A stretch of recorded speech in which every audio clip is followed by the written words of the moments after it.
Ассалаумағалейкум, қалайсыздар ағайындар? Мен әйтеуір өйтіп жолға шықтық. Жолда келедік, Ханченгелден өтіп кеттік, Ханченгелден. Мен мұнаяқ полосаны бітірген, нағып бермейді екен деймін, осы полосаны. Босақан ғой, полосаны жасап қойған вроде уже. Еліктерді қара.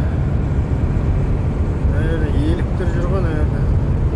Встречный оқып көреді, екі полосаны берсе, дұрыс болар еді. Біткен жолын неге бермей атқанын түсінбейсің. Елік бар екен. Даф кетті ғой, даф. Даф, айдады. Қыт жүреді бұлар, Сонымен сөйтіп әйтер келеді ағайын.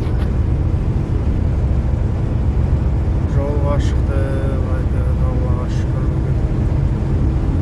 Астанаға жетіп алсақ болды, аман есен. Солай жігіттер.